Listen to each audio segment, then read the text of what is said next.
Alexander the Great, the boy king who conquered the world, in the shadow of Mount Olympus, where gods were said to dwell, a boy was born who would blur the line between man and myth. This is not just another tale of conquest. This is the story of Alexander, a name that would echo through eternity. Imagine standing on the battlefield at Gaugamela. The dust of the Persian desert coats your throat.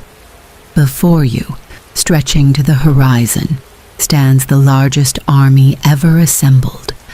250,000 warriors gathered by King Darius III. Behind you, just 40,000 men. The odds are impossible, the situation hopeless. Yet the man on the white horse beside you seems unconcerned, even eager. His mismatched eyes, one blue, one brown, scan the enemy lines, already seeing victory where others see only death. How does a man come to believe he can conquer the world, and what happens when he actually does? Before he was the Great, Alexander was simply the son of Philip II, King of Macedonia, a rugged highland kingdom considered barbaric by the sophisticated city-states of Greece. While other royal children played, young Alexander tamed the untamable horse Bucephalus, impressing even his war-hardened father. "My son," Philip reportedly said, "Macedonia is too small for you." But Alexander's education wasn't just in warfare. Enter Aristotle, history's most influential philosopher, hired as the prince's personal tutor. For 3 years, the mind that would define Western thought shaped the boy who would define Western conquest. Alexander slept with 2 items under his pillow, a dagger and a copy of Homer's Iliad. The hero Achilles was his obsession, his template. Even then, Alexander understood something crucial about power. Lasting conquest requires more than swords. It requires stories. His path to the throne came sooner than expected. At just 20 years old, Alexander watched as an assassin's blade found his father's heart during a wedding celebration. The murder's timing was suspicious. Some whispered the ambitious prince himself had orchestrated it. Whatever the truth, Alexander moved with lightning speed to eliminate rivals and secure power. The Greek cities, thinking the untested young king meant weakness for Macedonia, rebelled.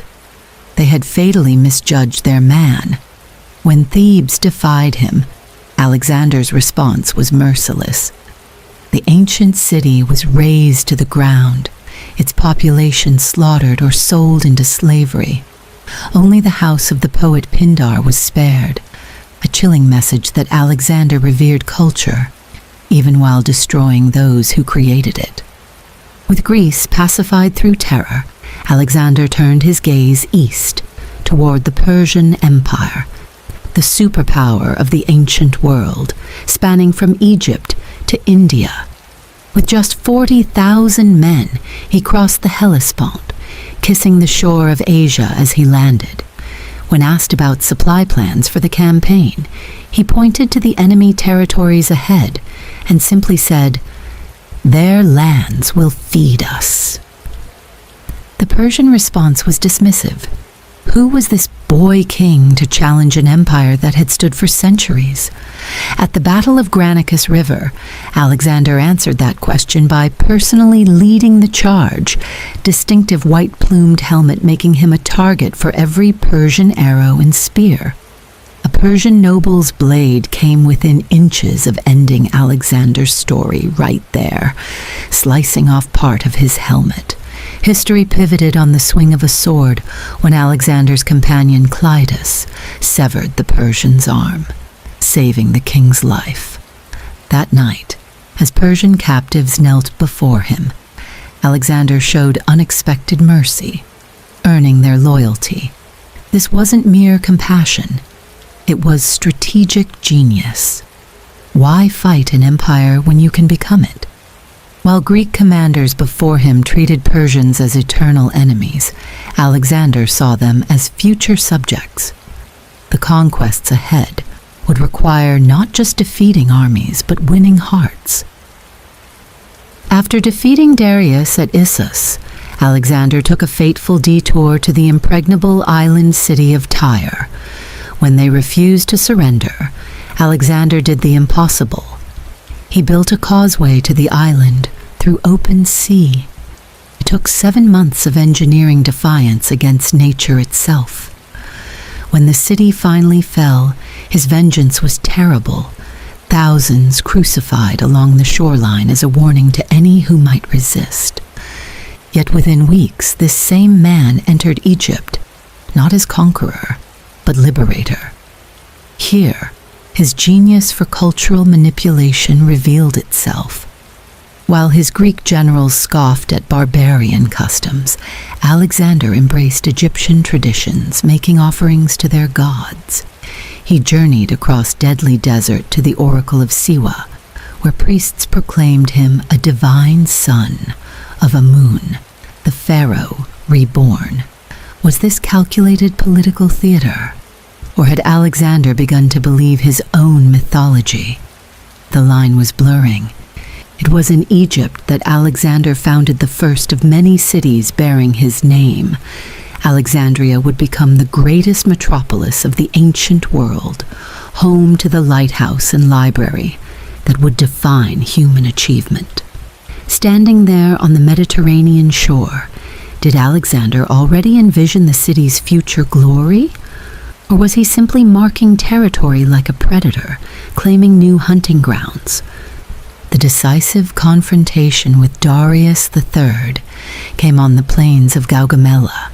The Persian king had prepared the battlefield meticulously, leveling terrain for his scythe-wheeled chariots and positioning his forces to overwhelm the smaller Macedonian army. The night before battle, Alexander slept so soundly his generals had to wake him. When questioned about his calm, he replied, "The hardest work is already done." What happened next defied military logic. Alexander spotted a weakness, a slight thinning in the Persian center around Darius himself. Like a predator sensing wounded prey, he led his companion cavalry in a charge directly at the Persian king. The earth shook under thousands of hooves. The distance between the two rulers, between life and death, between victory and defeat, closed rapidly. Darius, watching the Macedonian king cut through his forces like a divine punishment, lost his nerve and fled. His army, seeing their king's chariot racing away, collapsed into chaos. Empire changed hands in that moment of fear. Darius would be killed by his own men while fleeing, and Alexander would enter Babylon, Persepolis, and Susa as the new great king. In Persepolis, capital of Persian culture, Alexander allowed his men to plunder the treasury, the largest concentration of wealth in the ancient world. Months later, after a night of drunken celebration, the palace burned to the ground. Was it an accident or deliberate revenge for the Persian burning of Athens 150 years earlier? Alexander never said, but the symbolism was undeniable. The world had a new master now. Yet something strange was happening to the conqueror. He began adopting Persian dress, customs, and court rituals, outraging his Macedonian veterans who saw themselves not as immigrants, but as rulers. When Alexander demanded they perform the Persian prostration, bowing before him as a god-king, the cultural clash reached its breaking point. His closest friend, Clytus, the very man who had saved his life at Granicus, confronted him during a banquet. In the drunken argument that followed, Alexander grabbed a spear and ran him through. The king spent 3 days in his tent, inconsolable, caught between the man he had been and the living god he was becoming. But conquering Persia wasn't enough.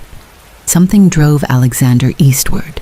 beyond maps' edges, beyond reason itself, through the Hindu Kush mountains where his men ate their shield straps to survive the cold, into India where they faced war elephants that sent their horses mad with terror.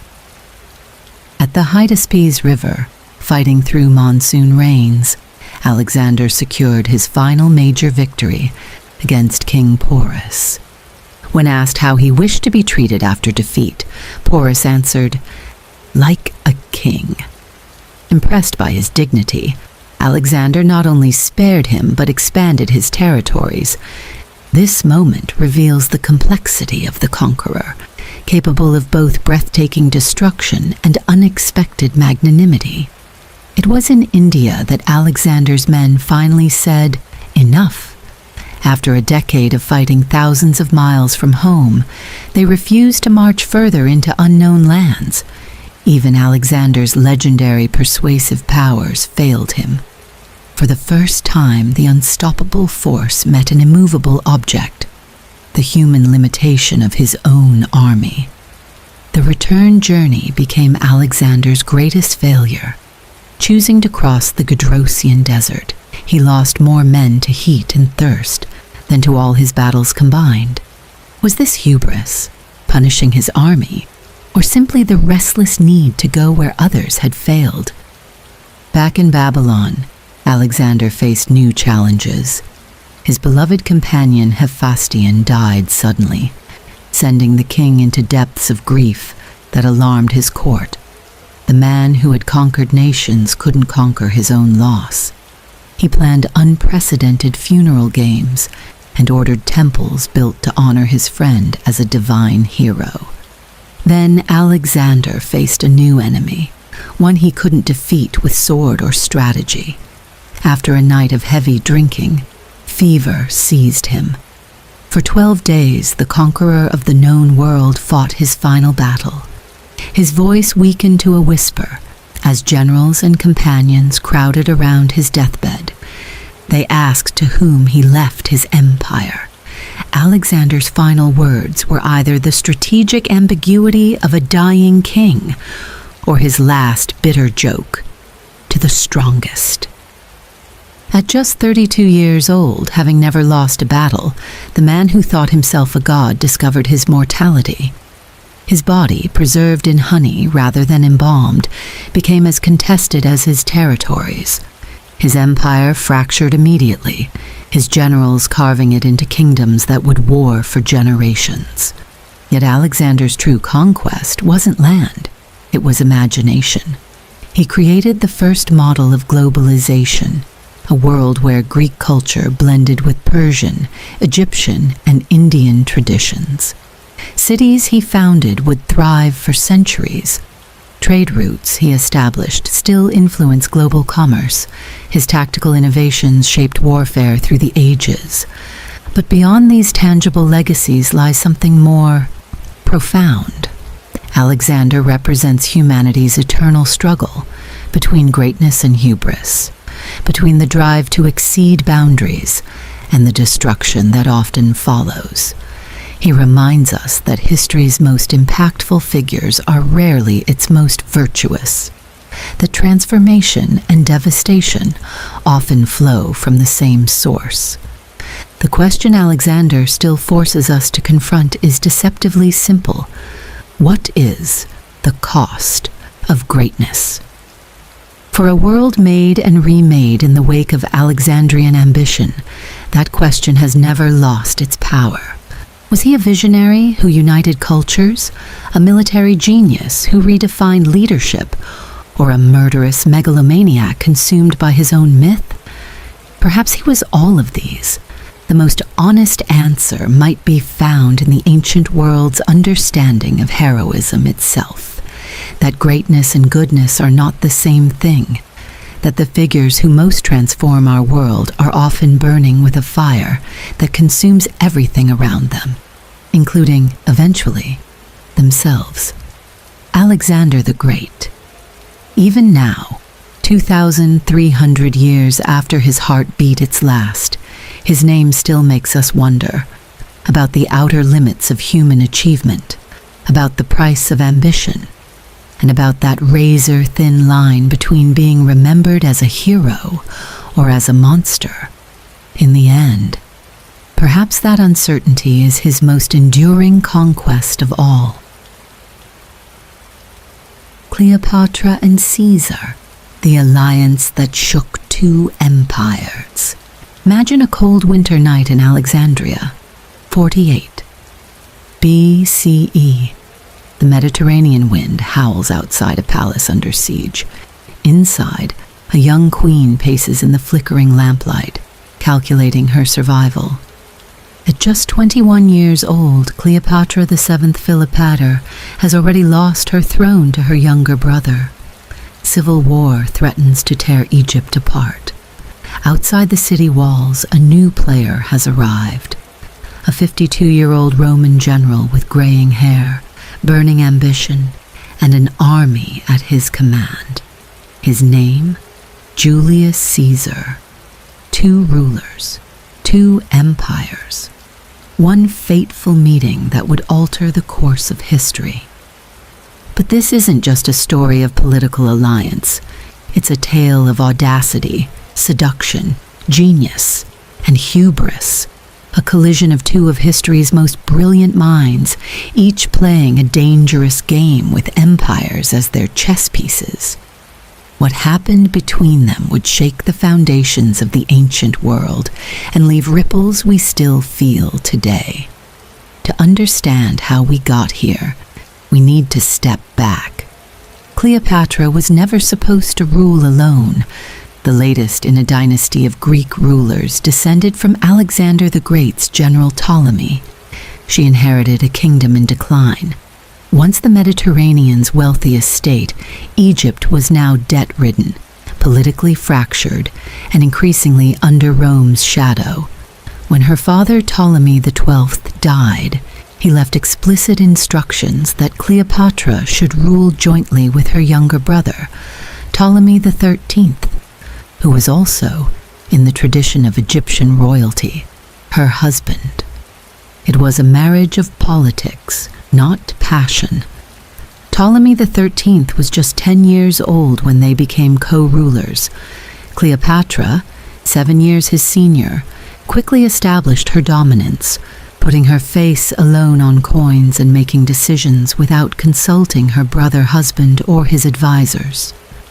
Those advisors, led by the eunuch Pothinus, weren't about to let power slip away. They orchestrated a palace coup in 49 BCE, forcing Cleopatra to flee Alexandria for Syria. There, the exiled queen did what few expected.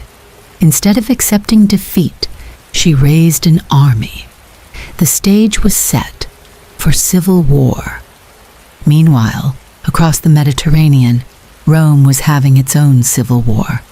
Julius Caesar and Pompey the Great, once allies and family through Caesar's daughter Julia, had become bitter enemies.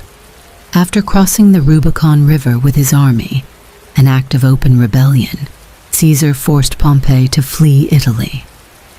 Pompey chose Egypt as his refuge, hoping for protection from the young King Ptolemy XIII. It was a fatal miscalculation. Seeking to curry favor with who they thought would be Rome's eventual victor, Ptolemy's advisors had Pompey beheaded as he stepped ashore.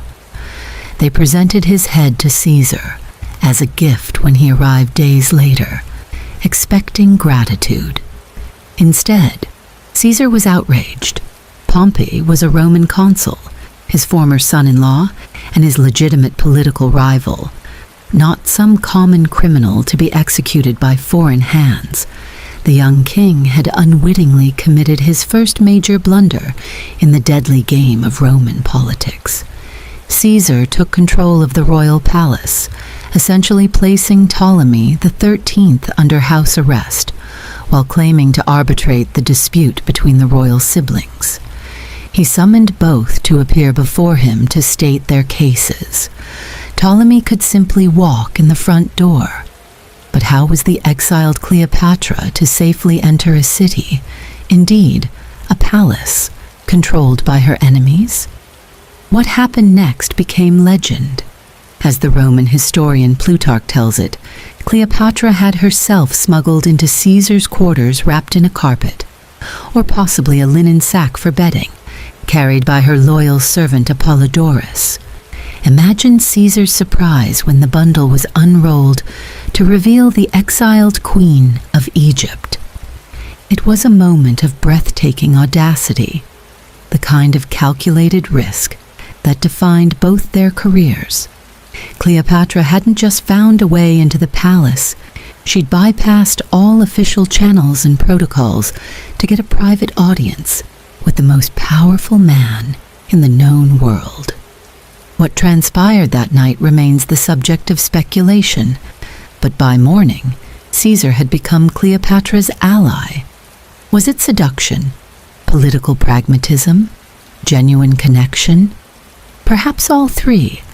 Cleopatra was not conventionally beautiful by Roman standards, but contemporary accounts describe her as intensely charismatic, highly educated, and linguistically gifted. She was the first of her dynasty to actually speak Egyptian, along with Greek and multiple other languages.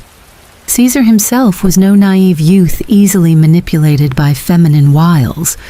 He was a seasoned politician, brilliant general, and had known his share of romantic conquests.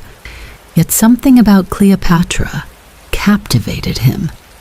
Perhaps he recognized in her a kindred spirit, someone with the intelligence and daring to reshape the world as he hoped to do.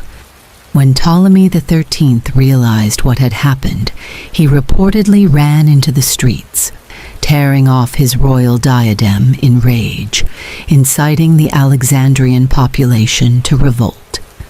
Caesar's forces were vastly outnumbered in a hostile foreign city. The Roman garrison found themselves under siege in the royal palace. During the fighting, part of the legendary Library of Alexandria caught fire. Though often blamed on Caesar in popular culture, the destruction was likely limited to warehouses containing books rather than the main library itself. Still, thousands of irreplaceable scrolls were lost, collateral damage in the struggle for power. Caesar's position was precarious until reinforcements arrived. During the months-long Alexandrian War, he and Cleopatra were essentially trapped together in the palace. By the time the fighting ended with Ptolemy XIII drowning in the Nile during battle, their alliance had been cemented in the most biological of ways. Cleopatra was pregnant with Caesar's child. The victor installed Cleopatra on the throne, now nominally co-ruling with her even younger brother Ptolemy XIV. Before leaving Egypt, Caesar and Cleopatra took a leisurely 2-month cruise up the Nile, accompanied by 400 ships. Imagine the spectacle as the Roman general and Egyptian queen sailed past ancient temples and villages, displaying their power and alliance to ordinary Egyptians who had likely never seen their Greek rulers in person. Their son, Ptolemy XV Caesar, nicknamed Caesarion, or Little Caesar, was born in June 47 BCE, 3 months after Caesar left Egypt. Though Caesar never officially acknowledged the boy, he never denied his paternity either. For Cleopatra, Caesarion represented something precious, a blood connection to Rome's most powerful man, and potential legitimacy for her rule that extended beyond Egypt's borders. When Caesar returned to Rome, he found a city both celebrating his victories and deeply suspicious of his growing power. He had been named dictator during the Civil War, but Romans had an ancestral fear of kings, having overthrown their monarchy nearly 500 years earlier. Caesar needed to proceed carefully. Imagine the shock then, when in 46 BCE, Cleopatra arrived in Rome with Caesarion and her entourage. No Egyptian monarch had ever visited the city. Caesar installed her in his villa across the Tiber, a scandalous arrangement given that he was already married to Calpurnia. Roman society was outraged. not primarily because of the infidelity, which was common enough among powerful men, but because Cleopatra was a foreign queen, a living symbol of everything their republic supposedly stood against. Cicero, the famous orator who met with Cleopatra during this time, described his loathing of her arrogance in private letters. Others worried about her influence over Caesar. These fears seemed justified when Caesar placed a golden statue of Cleopatra in the temple of Venus Genetrix, the goddess from whom Caesar's family claimed descent, essentially elevating his foreign mistress to divine status in the heart of Rome. For nearly 2 years, Cleopatra remained in Rome, watching as Caesar accumulated honors and powers that edged ever closer to monarchy. He was named dictator for life. His face appeared on coins, the first living Roman to receive such recognition. Statues of him stood throughout the city. The month of Quintilis was renamed July in his honor. Was Cleopatra advising him on how to transition from republican leader to monarch? She certainly understood absolute rule in a way no Roman did. Did she dream of ruling alongside him, creating a dynasty that merged Rome and Egypt? We can only speculate, but the political possibilities must have seemed intoxicating. Then came the Ides of March 15th, 44 BCE. As Caesar entered the Senate, a group of conspirators surrounded him. Daggers were drawn. The dictator fell beneath 23 stab wounds, his blood pooling on the Senate floor at the foot of a statue of Pompey. Among the assassins was Brutus, whom Caesar had favored like a son. His alleged last words, "You too, my child," echo through history as the ultimate betrayal. Cleopatra's position instantly became precarious. Her protector was dead. Roman mobs filled the streets. Her dreams of a Roman-Egyptian dynasty seemed to die with Caesar. Within weeks, she fled Rome, returning to Alexandria with Caesarion. The aftermath transformed the Mediterranean world. Rome descended into another brutal civil war between Caesar's assassins and his supporters, led by Mark Antony and Caesar's adopted son and heir, Octavian, the future Emperor Augustus. Cleopatra initially tried to stay neutral, but eventually threw her support behind Antony, a fateful decision that would lead to her own downfall years later. Caesar's death also created a painful irony. By eliminating him to save the Republic, the conspirators actually guaranteed the Republic's end. Within 15 years, Rome would become an empire under Octavian Augustus, the very system of government the assassins had feared Caesar would establish. What if Caesar had lived? Could a partnership between Rome's dictator and Egypt's queen have created a different Mediterranean world? Would their son Caesarion have inherited a unified empire spanning Europe, Africa, and Asia? History pivoted on those daggers in the Senate House.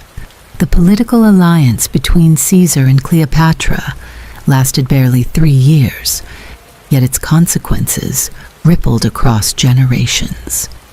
Their relationship represented a moment when East might have merged with West, when the Hellenistic kingdom of Egypt and the expanding Roman state briefly aligned through the vision of 2 exceptional rulers. Their story resonates because it contains elements that still captivate us. The passionate meeting of powerful minds, cultural clash and synthesis, political ambition on a grand scale, and ultimately, dreams cut short by violence and betrayal. It's a reminder that history often turns not on vast impersonal forces, but on the ambitions, connections, and miscalculations of remarkable individuals.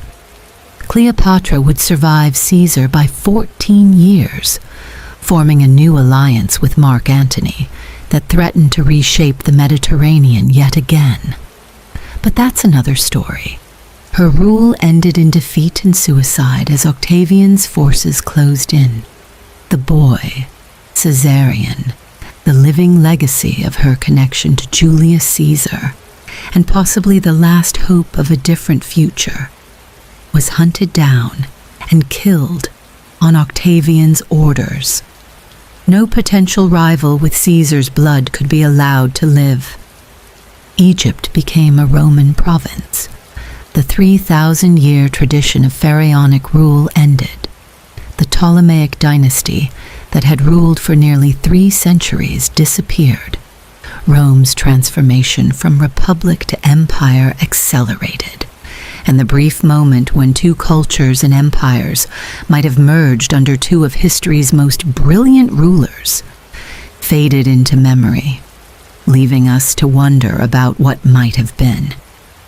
The carpet had been rolled out, the dice had been cast, and for a brief, shining moment, before the daggers fell, 2 people nearly changed the world.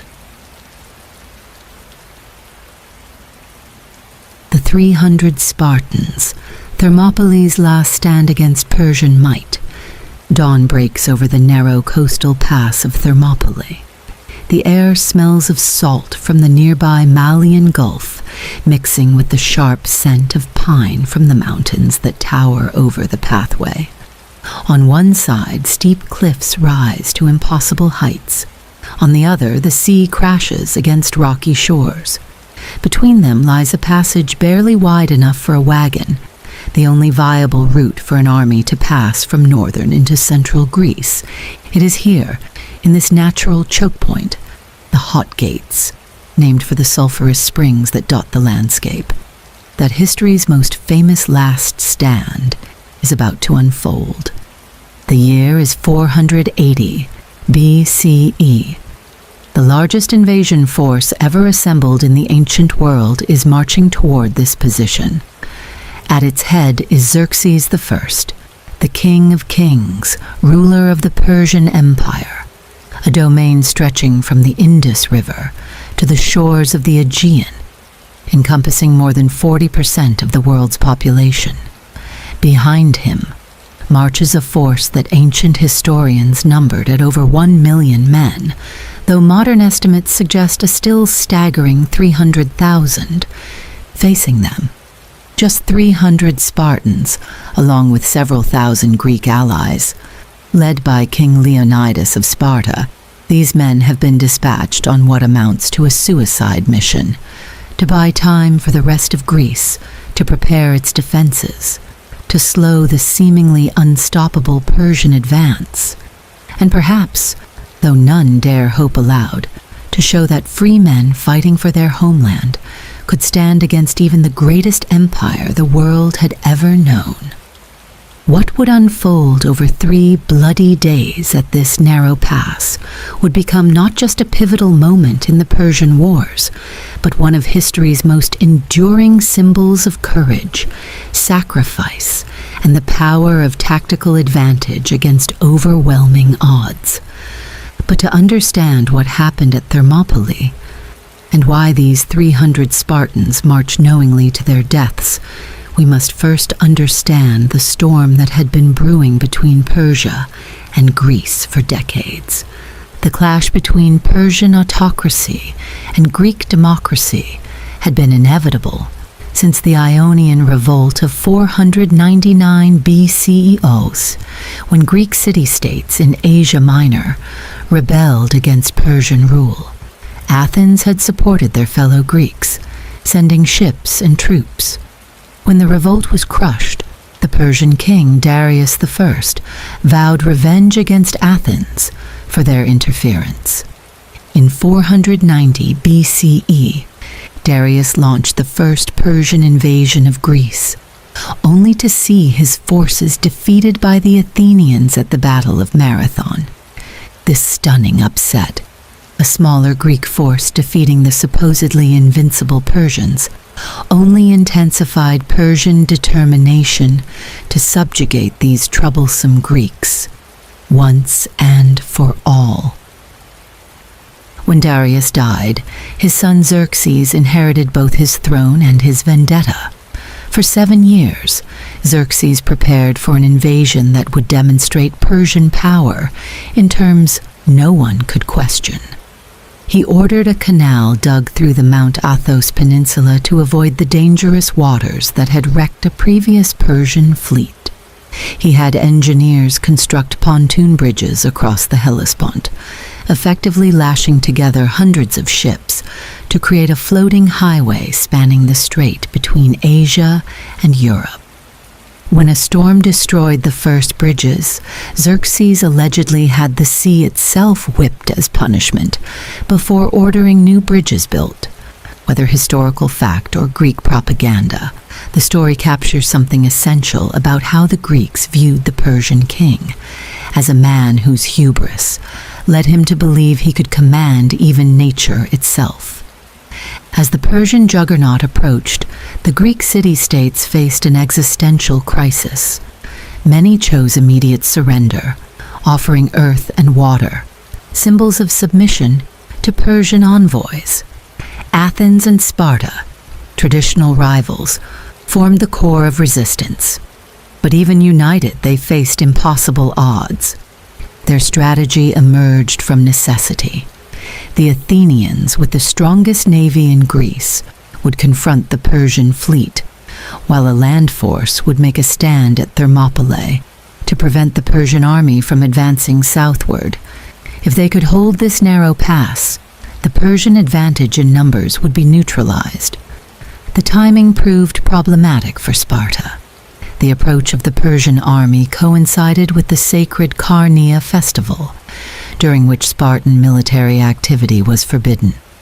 The same was true for the Olympic Games, which kept many other Greek states from sending their full forces. Caught between religious obligation and strategic necessity, Sparta made an unprecedented compromise. Leonidas would lead a small force of 300 men, his personal bodyguard, not the full Spartan army. Crucially, these 300 were selected specifically because they all had living sons, ensuring their family lines would continue even if none returned. Modern visitors to Thermopylae are often surprised to discover that the geography has changed dramatically since 480 BCE. Today, the sea has receded, creating a wide coastal plain. But in Leonidas's time, the Hot Gates consisted of 3 narrow passages, or gates, along a path sometimes only wide enough for a single chariot. Behind Leonidas stood approximately 7,000 other Greeks, Thespians, Thebans, Phocians, and others, each contingent with its own leaders and varying levels of commitment to the cause. All knew they were vastly outnumbered, but the terrain offered hope. In such a confined space, Persian numbers would count for little. When Xerxes arrived with his vast host, he was genuinely perplexed by the small force opposing him. For 4 days he waited, expecting the Greeks to retreat in the face of his overwhelming might. Herodotus tells us that he sent a scout to observe the Spartan positions, reporting back that the strange Greeks appeared to be combing their long hair, a ritual Spartans performed before battle. The Persian emperor sent envoys demanding that the Greeks surrender their weapons. Leonidas's response became legendary. Molon Labe, come and take them. Another anecdote captures the Spartan mindset equally well. When told that Persian arrows would fly in such numbers that they would block out the sun, the Spartan warrior Dinakes allegedly replied, "Good, then we will fight in the shade." On the 5th day, Xerxes' patience ran out. He ordered his Median and Elamite troops to attack and bring him these defiant Greeks in chains. What followed shocked the Persians. These troops, accustomed to facing enemies who broke before their numerical advantage, instead met a disciplined wall of bronze shields and thrusting spears. The Greek hoplite phalanx, a tight formation of heavily armored infantry, was perfectly suited to the narrow confines of Thermopylae. Spartan soldiers, trained from age 7 in the brutal Agoj system and honed by a lifetime of military discipline, formed the elite core of this defensive line. Wave after wave of Persian infantry broke against them, unable to breach their formation. Xerxes, watching from a throne set up on the hills above, was said to have leaped to his feet 3 times in rage and disbelief as his troops failed to make headway. By day's end, Persian casualties numbered in the thousands, while Greek losses were minimal. The second day brought even greater Persian humiliation. Xerxes sent his elite troops, the Immortals, 10,000 warriors so named because their numbers were immediately replenished when any fell in battle. These best troops of the empire fared no better than those who came before them. The Greeks had developed a rotation system that allowed fresh troops to continuously man the front lines, while Persian dead piled up in the narrow pass.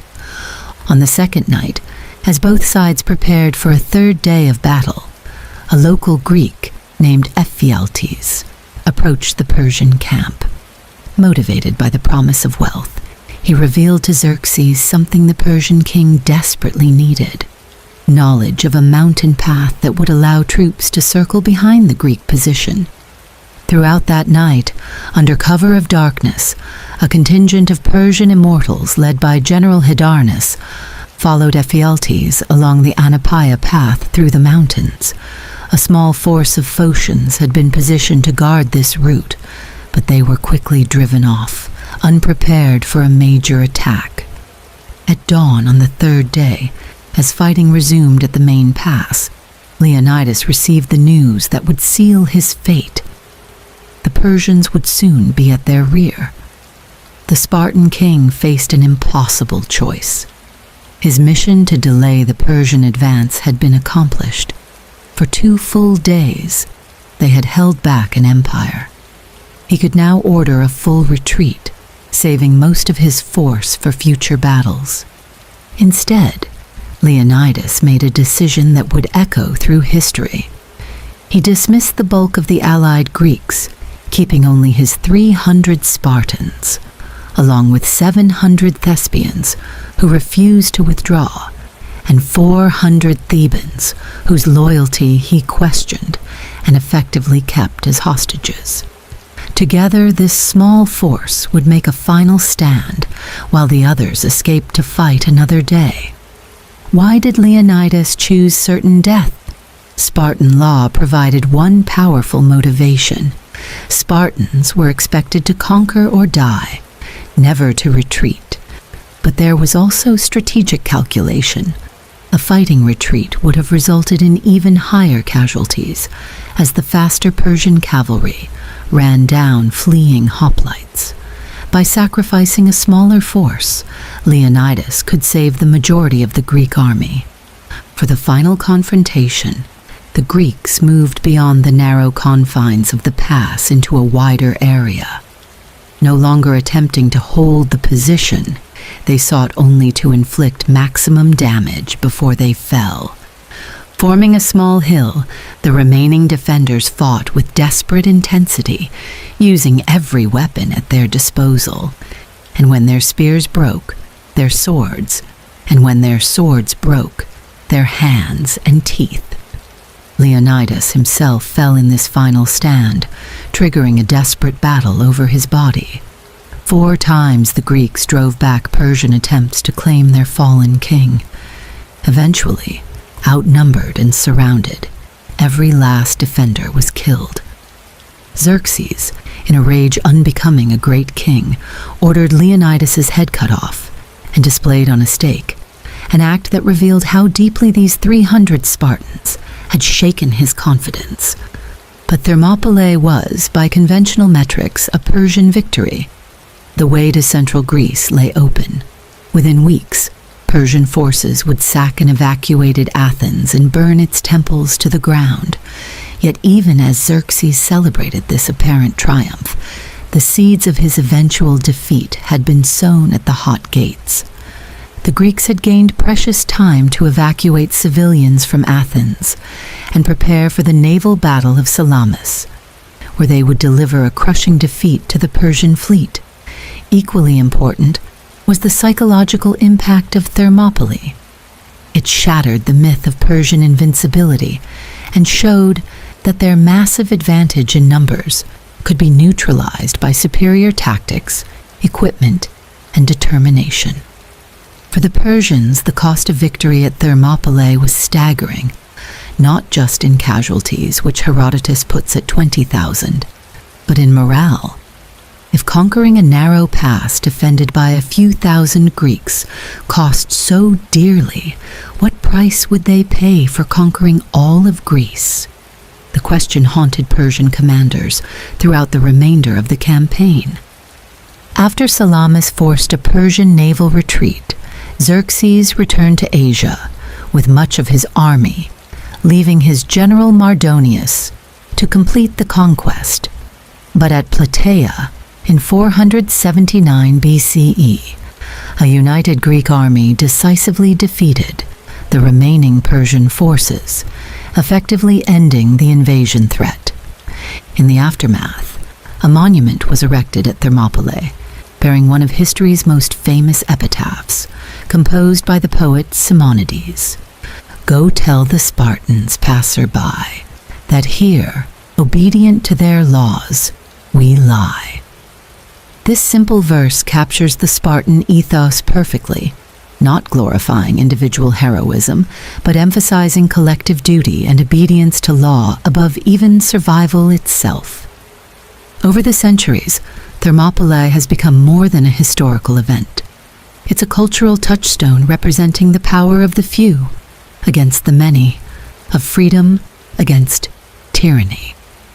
Philosophers, poets, painters, and filmmakers have all drawn inspiration from these 300 warriors who stood against an empire. But as with all legends, we must separate historical fact from myth-making. The 300 Spartans, while undeniably brave, were not alone. The thousands of other Greeks who fought alongside them deserve recognition in this story. The Persian Empire, while autocratic by Greek standards, was remarkably tolerant in many ways, allowing subject peoples to maintain their cultures, religions, and local governance.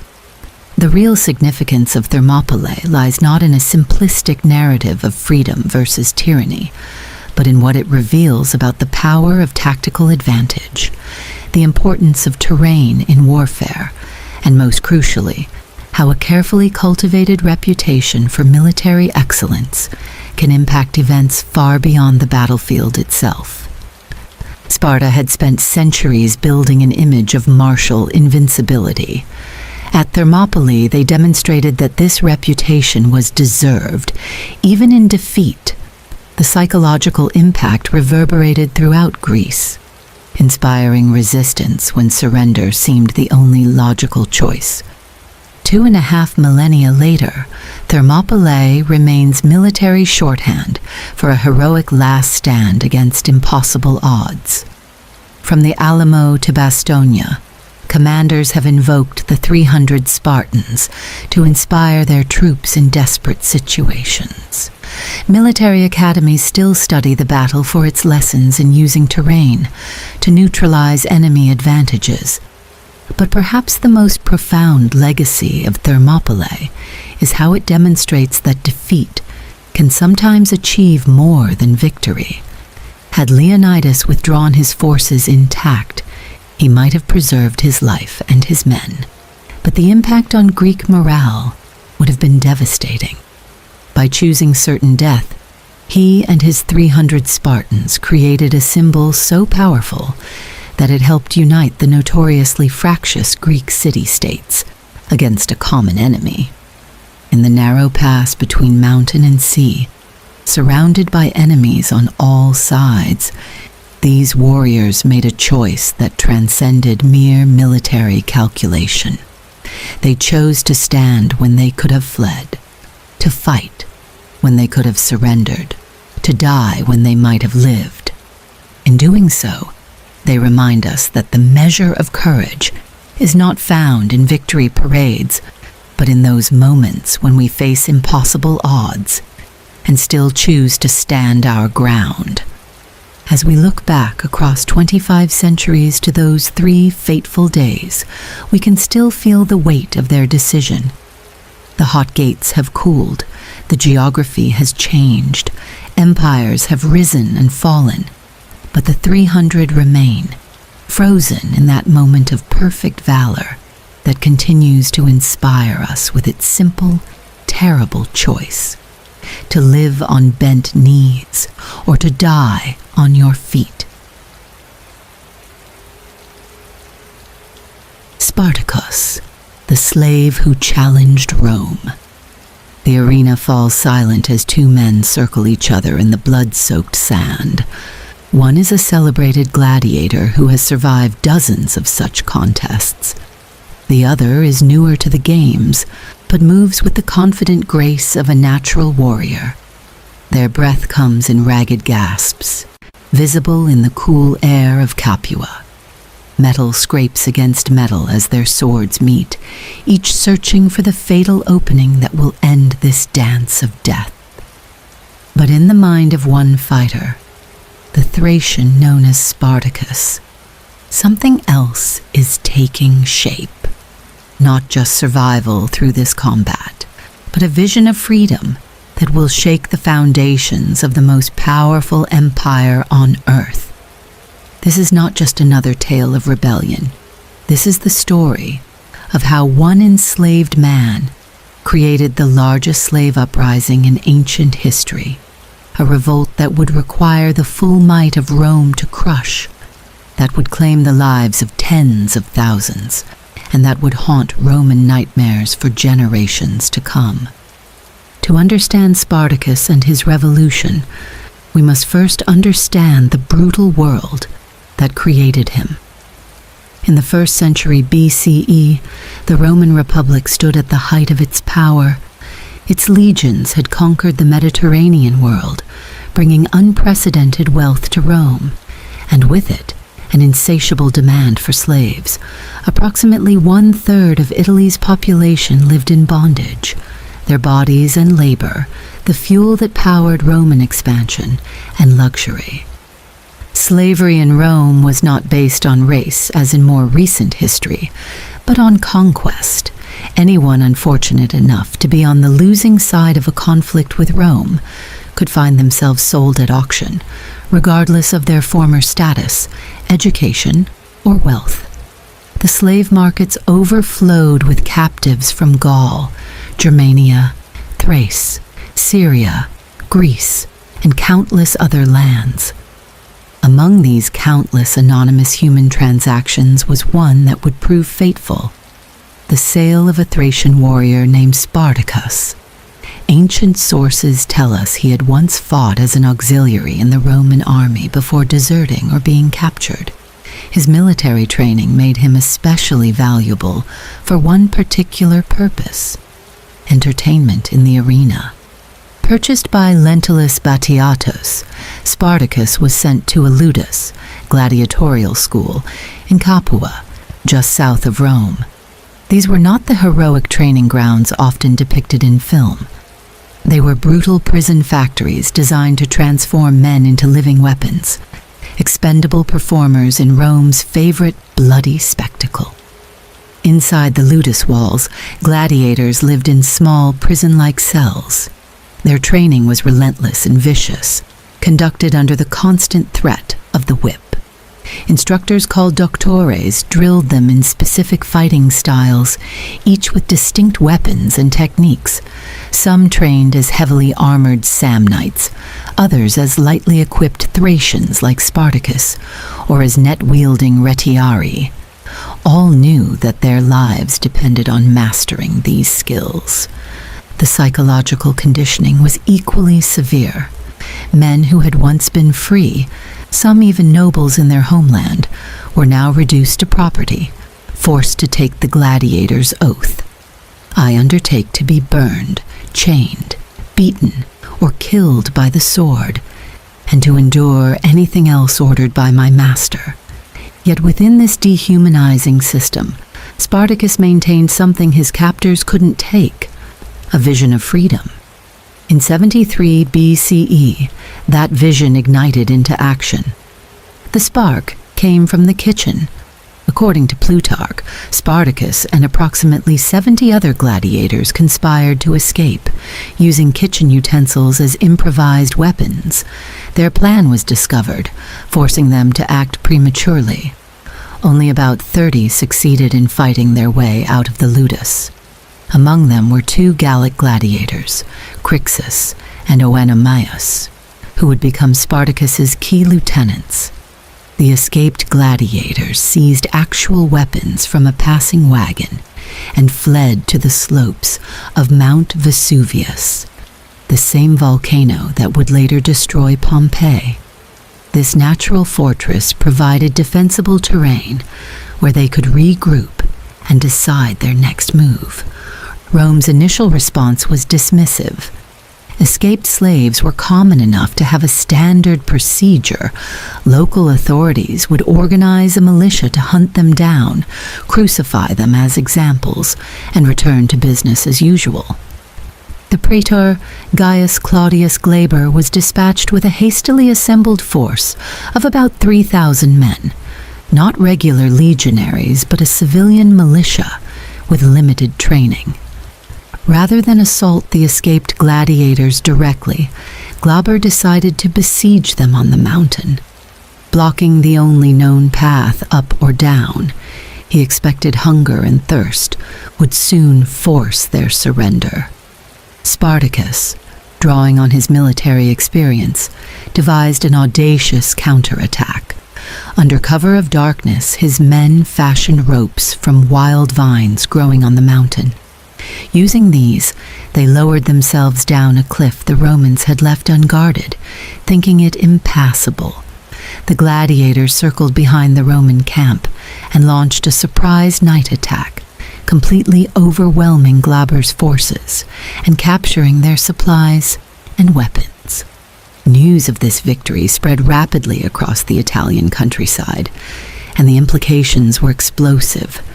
Thousands of agricultural slaves, mine workers, and others living under brutal conditions saw in Spartacus something unprecedented, a successful slave resistance with an actual military victory against Rome.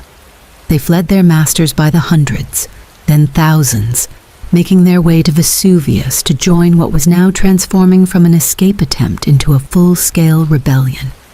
This growing army presented Spartacus with his first major leadership challenge.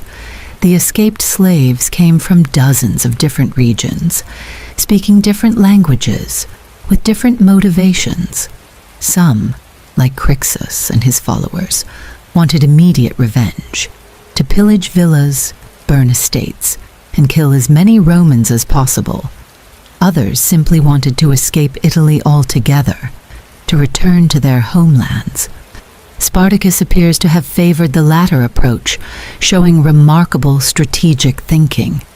He recognized that despite early successes, they could not hope to defeat Rome in an extended campaign on Italian soil. Their best chance was to fight their way north, cross the Alps, and disperse into Gaul or Thrace, beyond Rome's immediate reach. But before they could implement any long-term strategy, they had to survive Rome's escalating response. The Senate, now taking the threat more seriously, sent 2 praetors, Publius Varinius and Lucius Cosinius, with larger forces.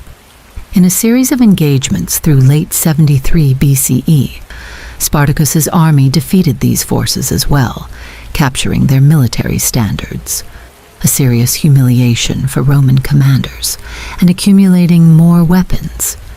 These victories revealed Spartacus's exceptional military leadership. Despite commanding an irregular force with minimal formal training, he repeatedly outmaneuvered professional Roman officers. He adapted Roman tactics where useful but incorporated unorthodox approaches that confused his opponents. Contemporary accounts describe him as not just a fighter, but a charismatic leader who inspired devotion. He established a remarkably egalitarian distribution system for captured goods and imposed discipline on his diverse force, while later Roman writers portrayed the slave army as a chaotic mob, consumed by bloodlust. Archaeological and historical evidence suggests a far more organized operation than Romans were comfortable acknowledging.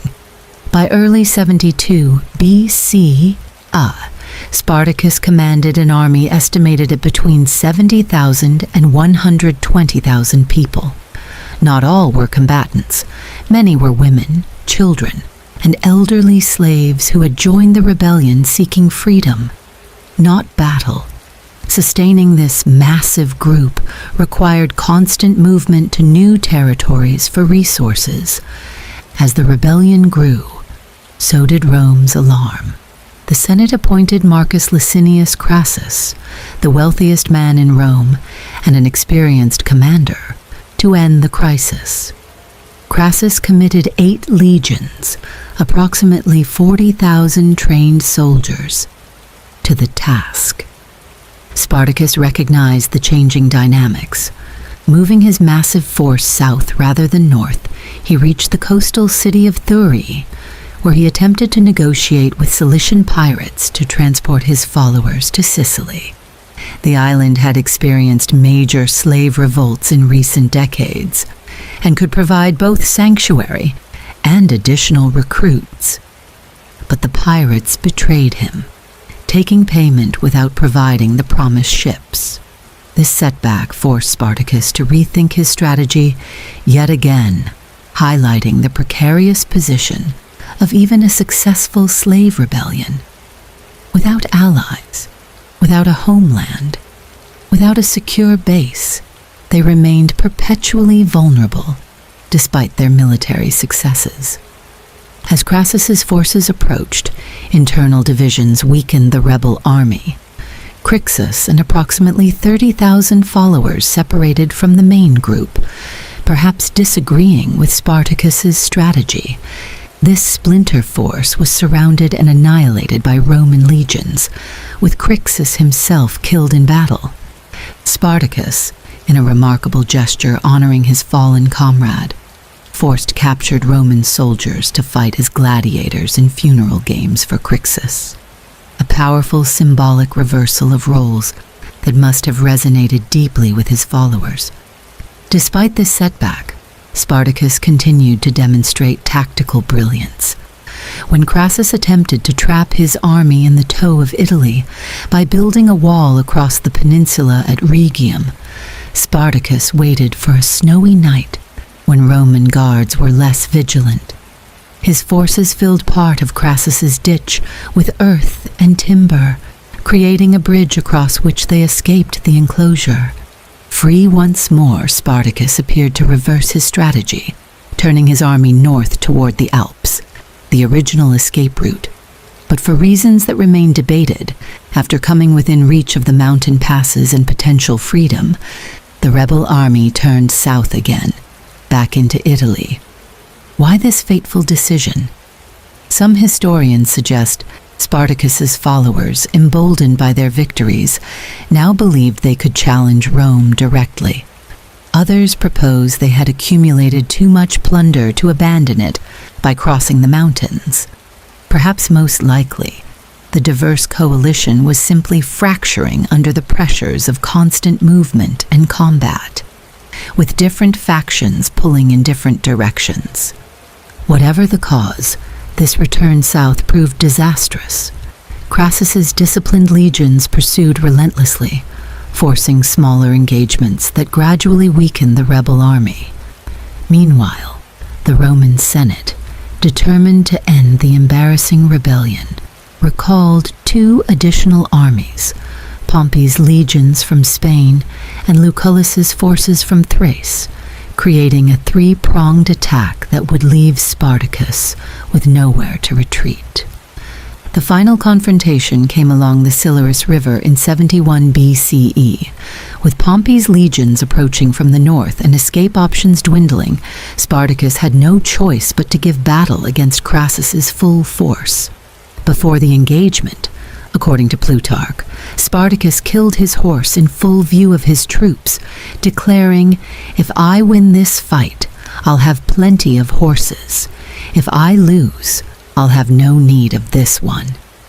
The battle was massive and brutal. Spartacus and his followers fought with the desperation of those who knew defeat meant crucifixion. He reportedly sought out Crassus directly, cutting down anyone in his path in an attempt to either kill the Roman commander or die in the attempt. Though he never reached Crassus, Spartacus fell in battle, fighting to the end. Without their leader, the rebel army collapsed. Approximately 6,000 survivors were captured. Crassus ordered them crucified along the Appian Way, the main road to Rome, spacing the crosses 6 meters apart for the 200 kilometers between Capua and Rome. For months, these bodies hung as gruesome warnings to anyone contemplating resistance against Roman authority. About 5,000 escaping rebels ran directly into Pompey's legions marching south. Pompey's forces killed them all, allowing him to claim credit for finishing the war. A political maneuver that enraged Crassus, but demonstrated how even this slave rebellion became entangled in Rome's internal power struggles. In the aftermath, Rome implemented changes to reduce the risk of future rebellions. Gladiatorial schools faced tighter regulation. The concentration of slaves on Italian estates was more carefully monitored. Military forces were positioned strategically throughout Italy, rather than exclusively in frontier provinces. Yet despite defeating Spartacus, Rome never fully escaped his shadow.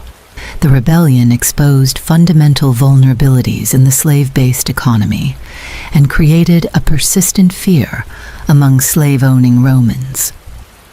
For generations, the threat of becoming another Spartacus lingered in Roman consciousness. What makes Spartacus's story so compelling is not just what he accomplished, though leading the largest slave rebellion in ancient history certainly qualifies as extraordinary, but what he represents: the universal human desire for freedom, the capacity for leadership to emerge from the most oppressed circumstances, and the way individual courage can challenge even the most powerful systems of control.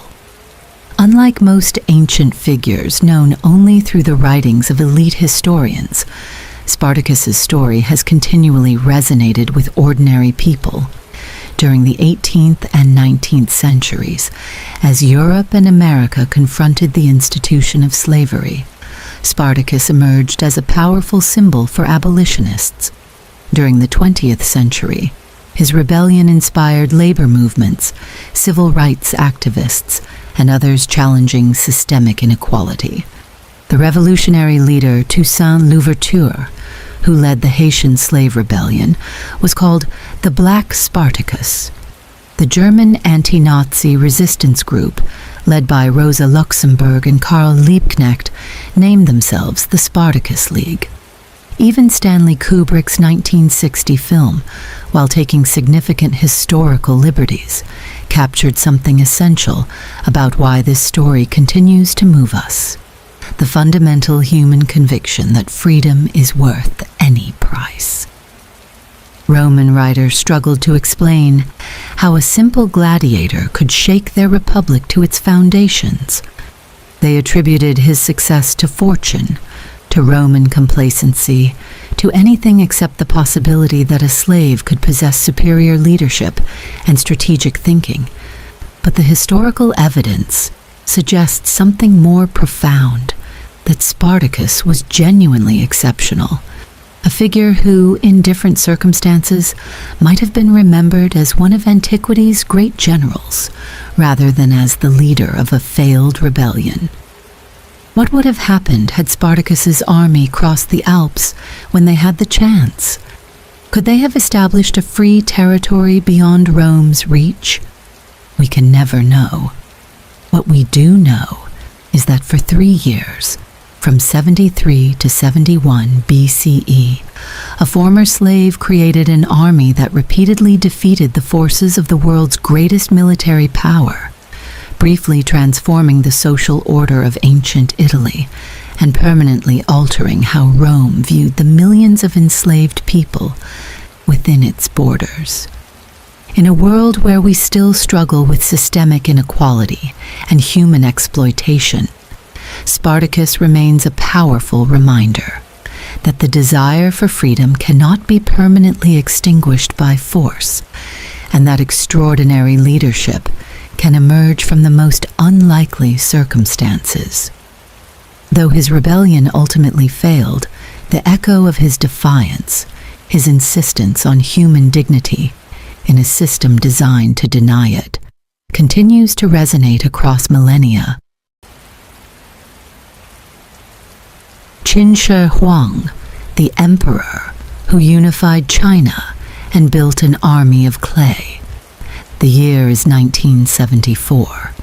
Farmers digging a well near Xi'an in central China strike something hard in the earth, not bedrock, but fired clay, fragments of what appears to be an ancient statue.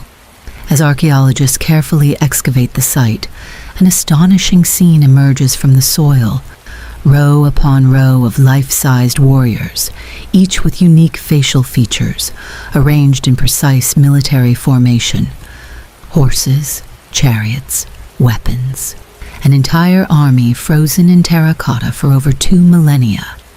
This was no ordinary tomb guardian. This was the eternal army of China's most controversial ruler, Qin Shi Huang, the king who made himself the first emperor, the man who forged a collection of warring states into a unified nation that would bear his dynasty's name, China. The Terracotta Army, as it became known, is just one facet of the most ambitious burial complex ever created, a microcosm of the first emperor's reign, grandiose, precisely planned, unprecedented in scale, and achieved through methods that combined brilliant innovation with brutal efficiency. But who was the man who commanded such an army in death? How did a teenage king from a frontier state conquer 6 rival kingdoms to create imperial China? And why does his legacy remain so profoundly ambivalent? Revered as the great unifier, yet reviled as history's first totalitarian ruler?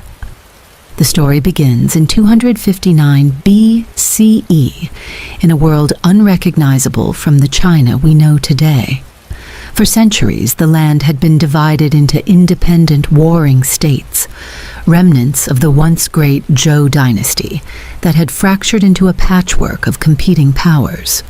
This era, aptly named the Warring States period, was a time of chronic conflict, yet also remarkable cultural and intellectual flourishing, as rival courts competed for talented advisors. Among these states was Qin, a rough frontier kingdom in the west. Less sophisticated than its eastern rivals, but militarily formidable, Qin had gradually adopted radical administrative reforms that transformed it into the most efficient and centralized state of its time. Into this kingdom was born a boy named Ying Zheng, under circumstances clouded by historical intrigue. Official histories claim he was the son of King Zhuangxiang of Qin, but contemporary gossip suggested his true father was a powerful merchant named Lu Buwei, who had gifted his concubine, already pregnant, to the future king. Whatever his paternity, the boy's early years were spent as a hostage in the rival state of Zhao, a common diplomatic practice of the era. When his father died after just 3 years on the throne, Yingzheng became king of Qin at the age of 13. Too young to rule independently, he relied initially on regents. First Lu Buwei, Then as court intrigues intensified, a controversial figure named Lao Ai, who was secretly his mother's lover. When Yingzheng discovered that Lao Ai had fathered children with his mother and was plotting against him, his response revealed the ruthlessness that would become his hallmark. At just 21 years old, he executed Lao Ai and his conspirators, exiled his own mother, and began his personal rule with absolute authority. The young king was a product of his kingdom's particular political philosophy. While other Chinese states embraced Confucian ideals of virtuous rule through moral example, Qin had adopted legalism, a pragmatic, authoritarian approach that emphasized strict laws with severe punishments, agricultural productivity, and military strength over moral concerns. Legalism held that human nature was inherently selfish and required strict control through rewards and punishments rather than appeals to virtue. With this worldview as his foundation, Yingzheng launched the most ambitious military campaign the region had ever seen, the systematic conquest of all rival states to create a unified empire. The campaign began in 230 BCE with the conquest of Han, the weakest of the remaining 6 states. Over the next 9 years, through a combination of overwhelming military force, strategic brilliance, and ruthless psychological warfare, Qin forces toppled the remaining powers one by one. Zhao fell in 228 BCE, Yan in 226, Wei in 225, Chu, the largest and most powerful rival, in 223, and finally Qi in 221 BCE. Qin's military success stemmed from multiple advantages. Its agricultural reforms had produced surplus food to support massive armies. Its standardized weapons were manufactured with precise specifications, making repairs and replacements easier on campaign. Its meritocratic military promoted officers based on battlefield performance rather than aristocratic birth, and perhaps most significantly, its armies employed crossbows on an unprecedented scale, a relatively easy-to-use weapon that could penetrate armor at distance, allowing less trained soldiers to neutralize elite enemy warriors. With the fall of Qi in 221 BCE, Yingzheng had accomplished the seemingly impossible, the complete unification of the warring states under a single ruler. To mark this unprecedented achievement, he created an entirely new title for himself, Qin Shi Huang, first emperor of Qin. This was revolutionary. Previous rulers had been kings of their states, but Yingzheng now declared himself emperor of all under heaven, a cosmic claim to universal rule. The title, Shi Huang, deliberately echoed terms previously reserved for mythical sage kings of legendary antiquity, positioning him as the founder of a new era in history. Having conquered the known world, the first emperor launched a comprehensive revolution to transform it. Nothing would remain untouched, from the structure of government to the written language itself. Local aristocracies that had governed for centuries were systematically dismantled. The empire was divided into 36 commanderies, governed by officials appointed directly by the emperor. These administrators could be recalled or reassigned at any time, preventing them from building independent power bases. To ensure compliance, a separate system of inspectors reported directly to the throne, creating history's first sophisticated imperial surveillance system. Unification extended to every aspect of daily life. Weights and measures were standardized throughout the empire. Axle widths for carts were regulated so that all vehicles could use the same road ruts. Currency was unified under a round copper coin with a square hole, a design that would influence Chinese coinage for 2 millennia. Most significantly, writing itself was standardized, with small seal script becoming the empire's official script, eliminating regional variations. This standardization of writing may seem technical, but its importance cannot be overstated. By creating linguistic unity, the first emperor made empire-wide administration possible, while laying the foundation for a shared cultural identity that has persisted despite regional differences in spoken language. Modern Chinese writing remains unified across regions with mutually unintelligible spoken dialects, a direct legacy of Qin standardization. The emperor's building projects matched his political ambitions in scale and audacity. He connected existing defensive walls of northern states into a unified Great Wall, the precursor to the larger Ming Dynasty structure that tourists visit today. He constructed a network of imperial highways spanning over 4,000 miles, all standardized at 50 paces wide, with trees planted at regular intervals. At the capital near modern Xi'an, he built the Epang Palace, reportedly so vast that its front hall could seat 10,000 people. Most ambitiously, he commissioned his own tomb, a project that would employ 700,000 conscripted laborers over 39 years. The famous terracotta army represents just the outer perimeter of a much larger complex. According to historical accounts, the actual burial chamber featured ceilings mapped with stars, floors inlaid with maps of the empire, and rivers of mercury flowing through mechanical devices.